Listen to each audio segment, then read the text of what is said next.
Bye.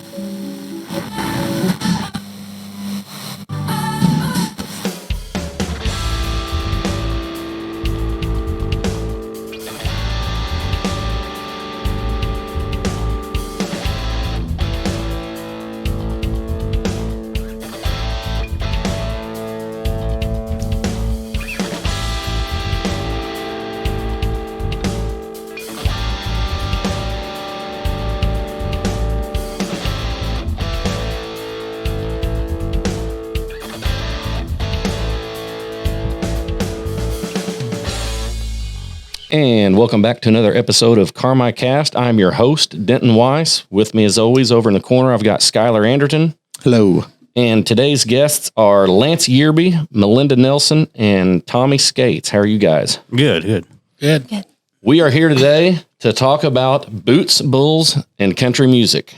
We could also call this a rodeo, I'm guessing, right? You can. I interviewed. Well, I didn't interview. I guess I just walked around Gotsy's the other day and just started asking all my employees, have you ever been to a rodeo? And it's a super majority of people, I think, around this area that have never been to a rodeo. And that amazes me. Another thing that I find weird is when you mention rodeo, the first thing that pops in their mind is the bucking broncos or bull riding. And a lot of them have never heard of all the other events that take place at a rodeo. So today I just Googled rodeo events, and I've heard of some of these, but so like, for instance, camp drafting. You ever heard of camp drafting? Camp drafting? No, I don't believe so. Or chuck wagon racing? Not chuck wagon racing I've heard of. How about shoot dogging? Yeah, that's for the younger kids. What's shoot dogging? That's where they bulldog they use it a lot at high school rodeos. The younger kids will bulldog them right out of the chute instead of jumping off the horse while they're running down the arena. Flag racing? Flag racing, yeah. And some of like dally ribbon roping, goat tying, which I'm assuming that's self-explanatory. Yep. Hog dog rodeo, miniature bull riding, mutton busting, which I think we're having that at this show, right? Yes, sir. You want to explain mutton busting to the listeners? So mutton busting is we get kids between 8 and 2. We put them on a sheep and they ride out in the arena, and it's a good experience for grandparents, parents, and honestly, it's probably one of my favorite parts of the rodeo. Seriously, my point. Do they have to wear any protective gear? So yes, my kids will wear. They don't have to. But my kids will wear a helmet and then they'll protect the vest. Do we need to take that one, or is that a ignore one? Might be ignore one. Let me see. Hello. Hello. That was an ignore one. So this event is going to be June 19th, which is not, let's see, when is that? It wouldn't be next. That'd be 3 Saturdays from now. Yeah, because today's, as we're recording this, the 2nd. Yeah, so rodeo starts at 4, and then the concert starts at 6 p.m. Who's performing at the concert? So we got starting out with Evan Macy. He is from Jasper, Indiana, Du Bois County. Then we have Annabelle Whitledge. She is from Henderson, Kentucky, and she's actually she won American Music Awards for Up and Coming Star. It's a little award they do out in LA. Then we got Jason Michael Carroll, who will be our headlining act. Then we also got Luke Simon, who will play when the gates first open up. So what's a song that Jason Michael Carroll sings that everybody would know? Oh, Alyssa Lies. Yeah. Mm-hmm. I've heard it. So just so everybody knows who you guys are, what is your affiliation with this event? So my affiliation is Malinda Nelson called me one day and said, hey, the Guardian Center needs help with the event. Would you be willing to be part of this and help put it on? So Rally Point Events came on board and helped produce it and get it going. And then Malinda, you would be, I guess, a representative for the Guardian Center. Yes, and People's National Bank. And People's National Bank is putting on the rodeo, correct?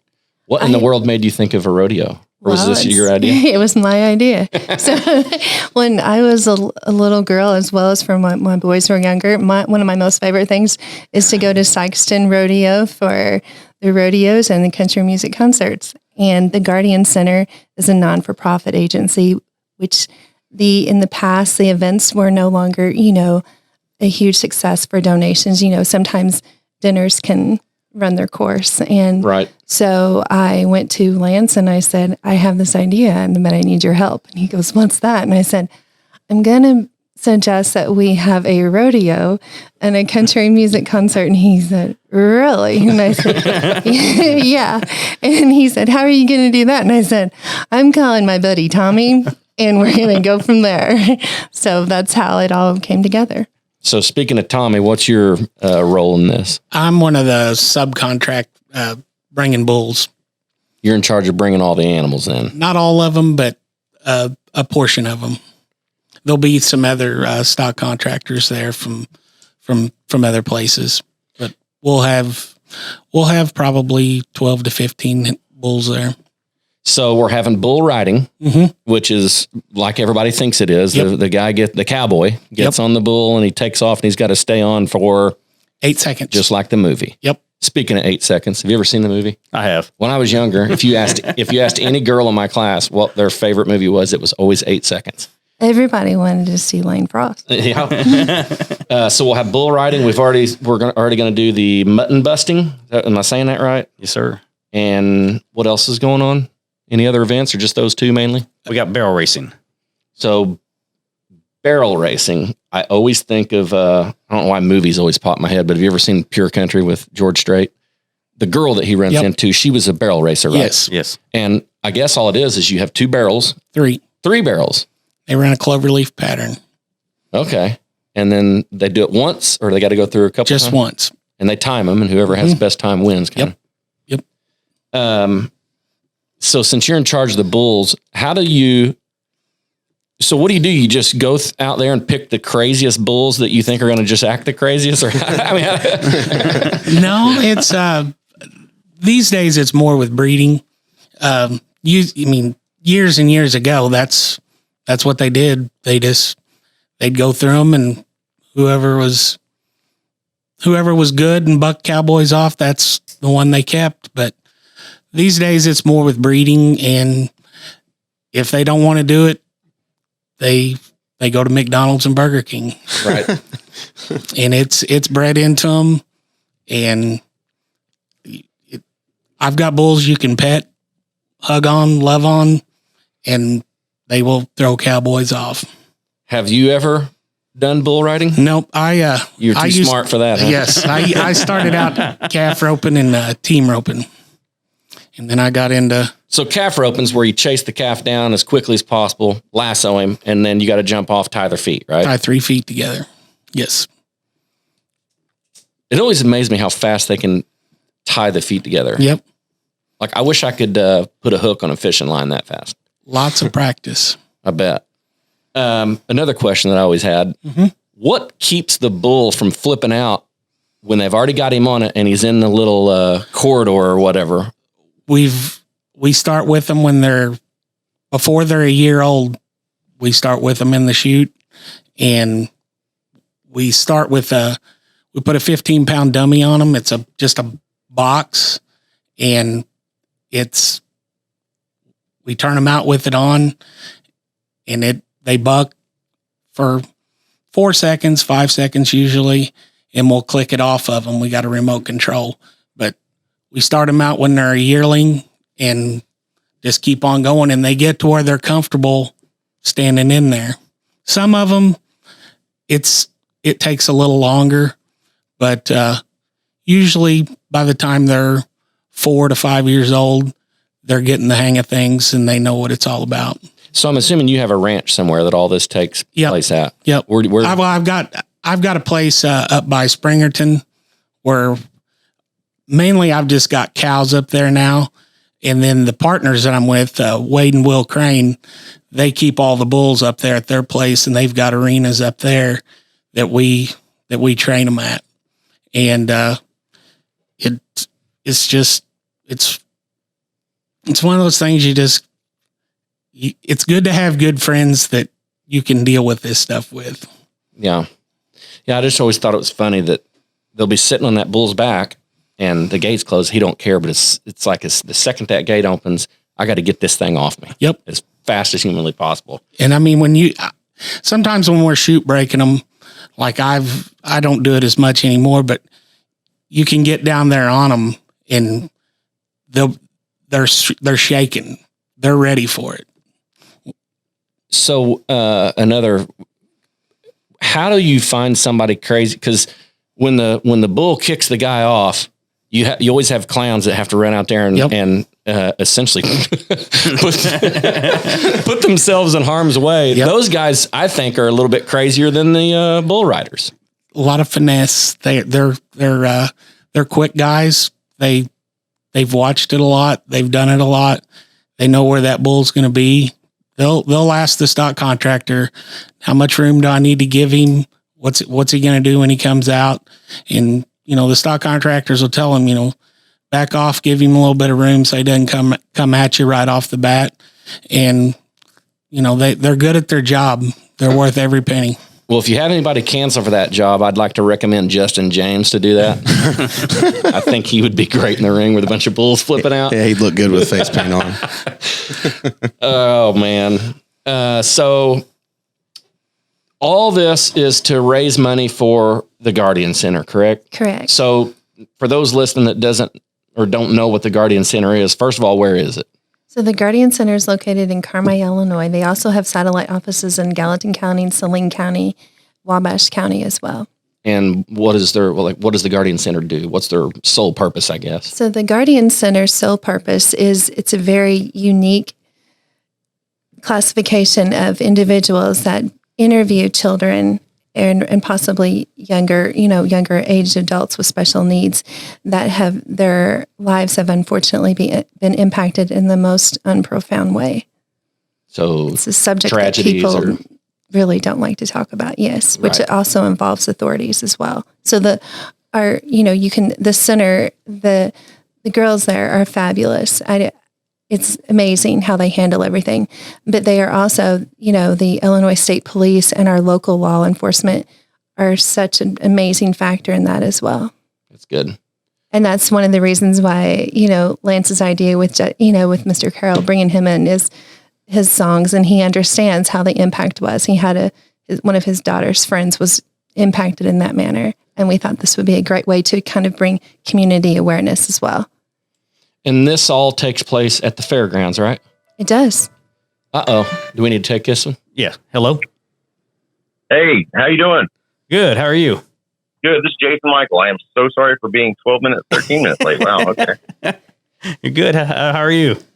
I'm doing well. A real quick question before we start the interview. Can I cuss? No, just playing. What'd he say? Can I cuss? Yeah. Hey, welcome to the show. Thanks for calling in. Hey, thanks for having me. I appreciate it. Your ears must have been burning because we were just talking about you.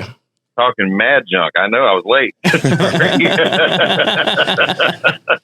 No, we were actually just talking about the Guardian Center, which is what the rodeo's raising money for. And they were kind of explaining why they picked you and why you were a good fit for this. I don't know if Lance, you want to talk to him about that? So yeah, I had Jason at Salute Fest a couple years ago. And personally, when you talk about Jason, when I first met him at Salute Fest, he is a true definition of a country star. He walked around and I mean, this might embarrass him, but he actually got his hair braided by a bunch of girls down at the festival. and I did. And I'll never forget it.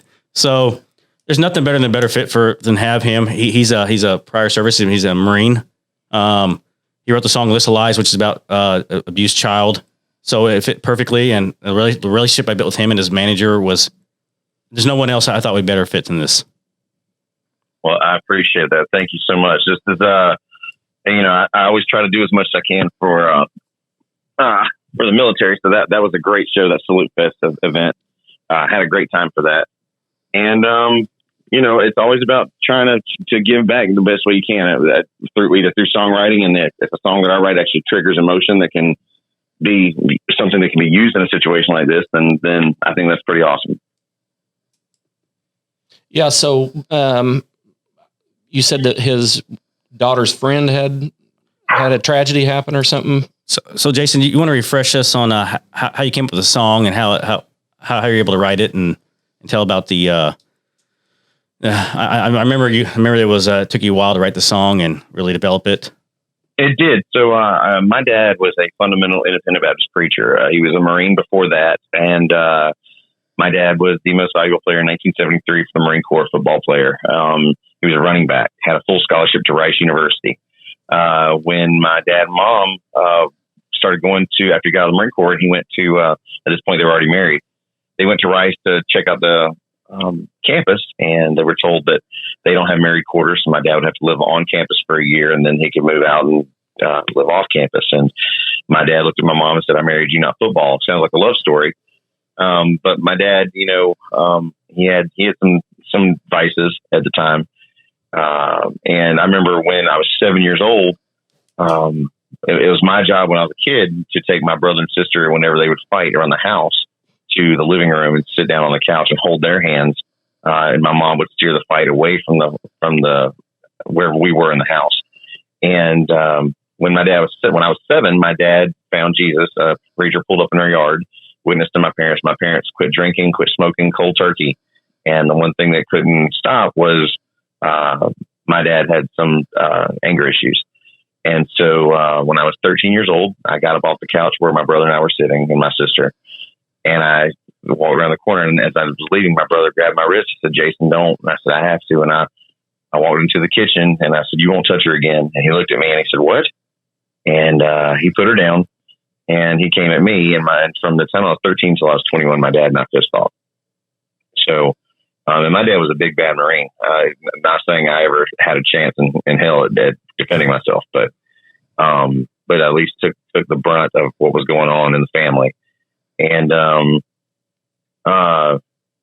so the last time that we fought, I was 21 years old. My dad had I was a Marine at that point, and my dad had cornered me, and we got a fight, and I knocked him out and thought I killed him, and it scared the hell out of me. And I ran into the woods and hid in the woods in the middle of October in North Carolina, waiting to see blue lights flashing on the trees, and I sat out there for about 3.5 hours and finally came in freezing.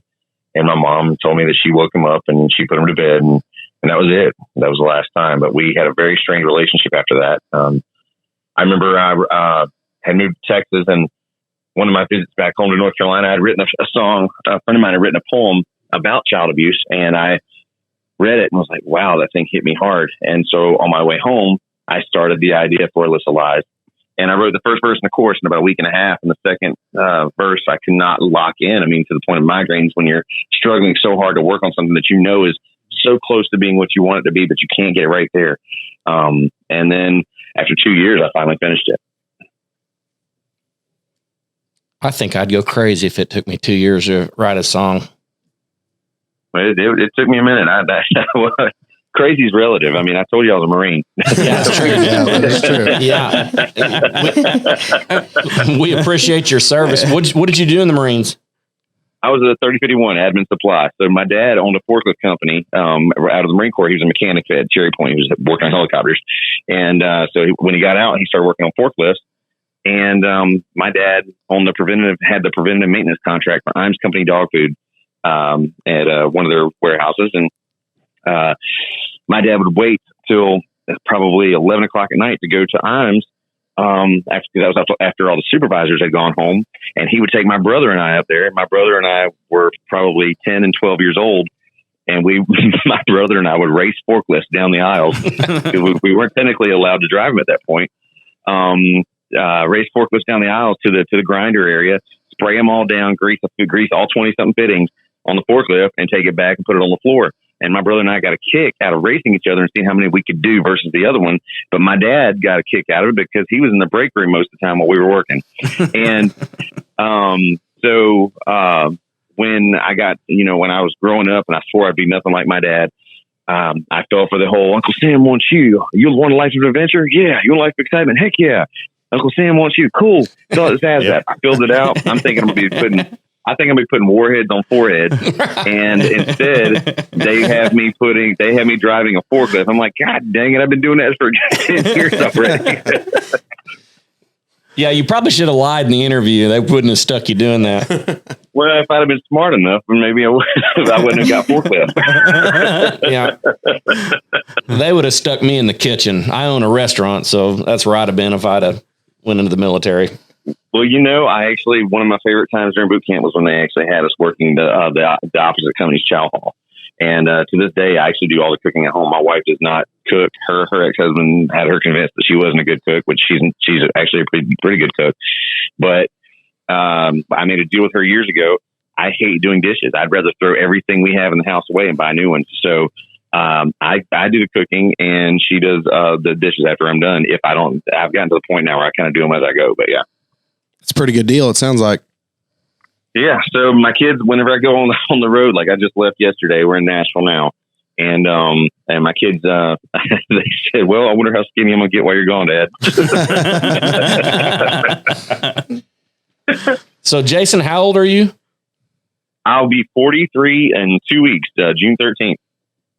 I think you guys got an old picture of him because he looks way younger than 43 right there. Well, it's also good genes because my abuelita, she's 86 and she does not look like an 86-year-old woman. It's the Spanish genes is what I was told. Mm. Well, hey, we really appreciate you calling in, and I think you guys aren't having any trouble selling tickets to this thing, I'm sure. So we appreciate you coming all the way to Carmi to do this, and it's for a great cause. It's it is for a great cause. I am thrilled to be there and be a part of it. I'm actually going to stop on the way up there. The band is coming from Nashville, but because I live in North Carolina, and if I don't have to fly, I won't. Just because not scared of it. I just kind of enjoy the road and sometimes the seclusion to myself in a rental car. So I'm going to be driving up to meet the band, but I'm going to be staying the night before at a pheasant farm down in Wilmington, Ohio, which is only about 4 hours from you guys. And that we actually work with wounded veterans at that farm. We take wounded veterans that have lost limbs in the line of duty and in combat. We take them out on guided pheasant hunts and clay shooting and all kinds of stuff. And I've really been working a lot with that group for now 5 years. So I'm probably going to stop in up there on my way into town. We'll bring some of them pheasants. We'll eat them.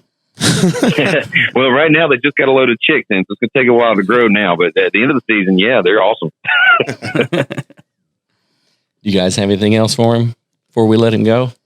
I appreciate you calling in, Jason. It means a lot. Hey guys, thank you very much. I apologize for being late. That obviously that's not a trait that was learned in the Marine Corps, the hurry up and wait method.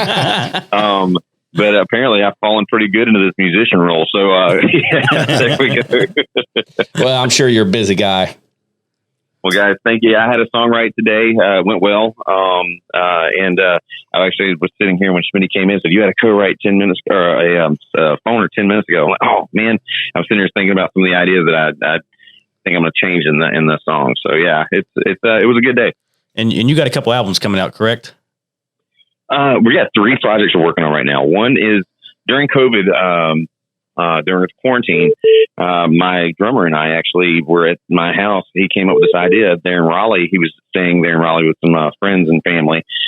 And he came up with this idea, man, look, we can still play music, because I was really beat down not playing music. It was killing me to think 20 something years of my life has been dedicated to this craft, and I'm having it yanked away from me for, whatever reasons. And I was really having a hard time with it. And Schmitty came up with the idea that, look, let's start playing Friday nights on Facebook Live. So we started doing that. And after about 3 months of that, one of the fans suggested, man, I love this. I'd listen to a record of this. And Schmitty went, ding. So we actually made a acoustic album of all pretty much brand new songs that we're going to release. And we're calling it the James C. Pharmacy.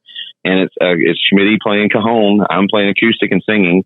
We did add a couple flares we didn't have in my living room, like my lead guitar player is playing acoustic lead on it.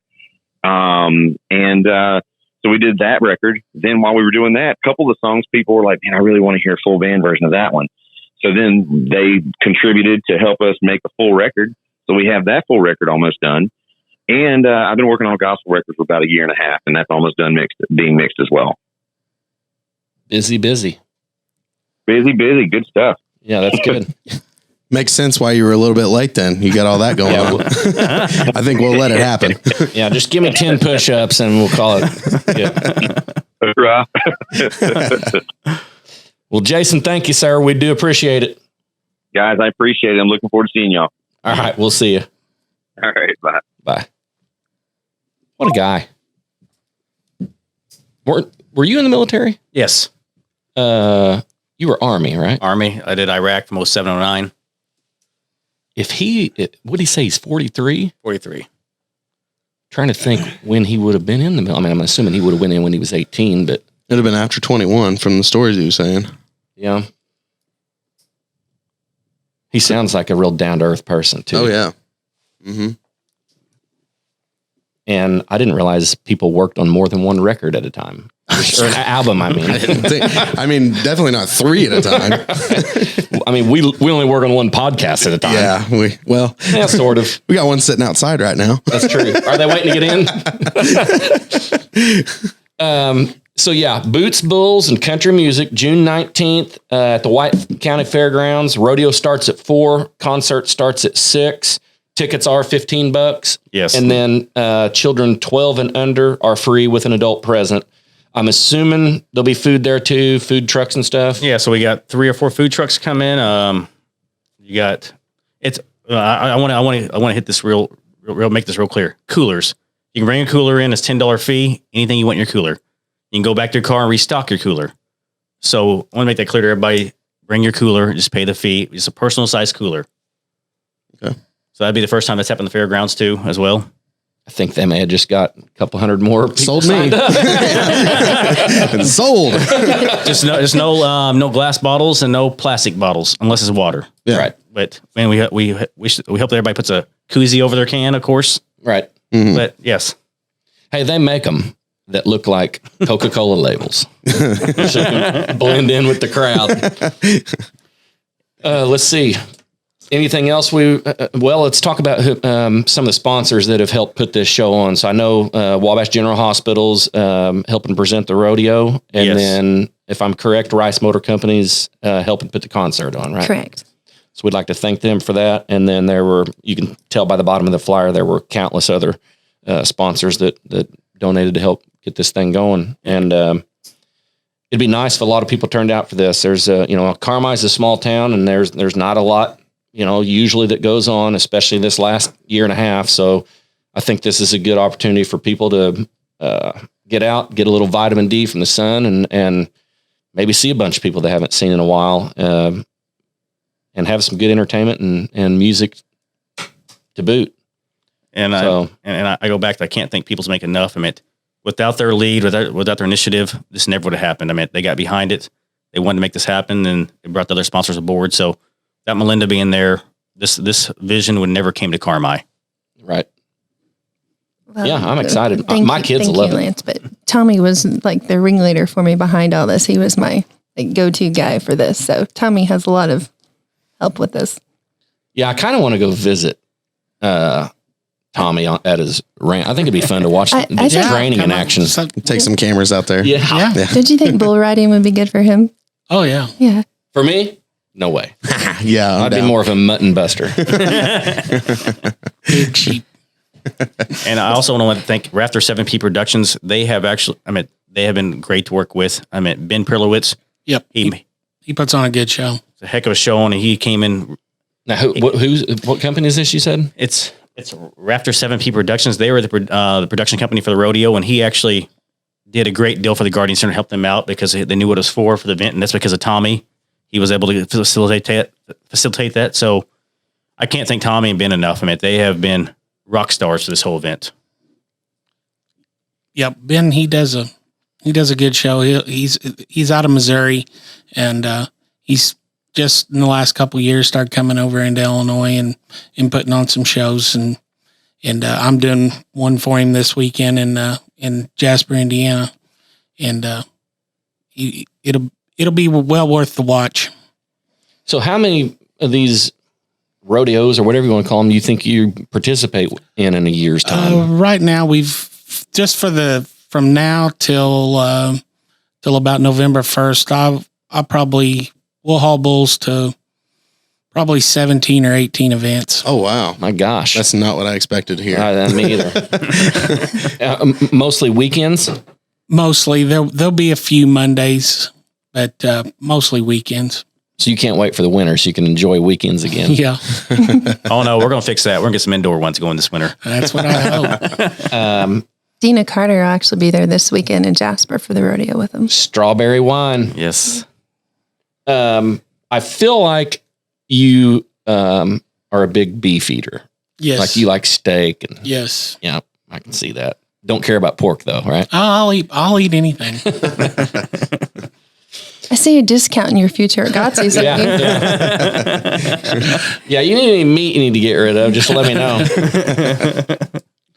Well, next time we have a bull that doesn't buck, I'll just bring it up to you. There you go. Now, I wouldn't know how to butcher it, though, is the problem. I wouldn't know what to do with one, really. We could figure it out. Yeah, I'd say so. YouTube college. Grind it up. Well, you guys got anything else you want to let them know? I mean, we've covered the music, the entertainment. There's going to be food there. We can bring coolers in, preferably cans only. Bring koozies. Koozies are also provided for that night, too. Okay. And it'd be $5 more at the gate. So buy online. We like people to buy online. I know that's new for people in Carmi buying event tickets online, but that saves the hassle and saves you money. Oh, yeah. Yeah. And the food truck. It helps Yes. with the food truck preparation. It helps us prep for everything. And because I don't want people show up the day of and we got to turn people away. Yeah. Because, I mean, we're already running that in Jasper. Jasper's going to be sold out. So I don't want people showing up the day of. If And where can they go to buy tickets online? they go to the Facebook page, Boots, Bulls, and Country Music, and there's a link there that takes them right to Tickets on Tap, and they can buy right through Tickets on Tap. You know how when you're planning for a wedding and you always ask for people to RSVP? Yes. And then every couple ever is always annoyed by who don't RSVP. It's kind of the same thing. It does help you if you know how many's at least already pre-bought tickets for sure. So, and you guys will save $5 if you buy them now. So I guess I need to get on there tonight and get mine bought. They're not sold out yet, are they? No, and if you got kids that want to register for mutton busting, just come that morning and we'll get them signed up. I'm going to let Finley watch some videos of it tonight, try to talk her into doing it. She's little, though. She'll love it. You got a little sheep? Oh, yeah. All right. Well, guys, thanks for coming on. Again, Boots, Bulls, and Country Music, June 19th. Starts at 4 p.m., and we hope to see everybody there. My guests have been Lance Yearby, Malinda Nelson, Tommy Scates. Thanks for coming on. And this has been Carmi Cast. We'll see you next time.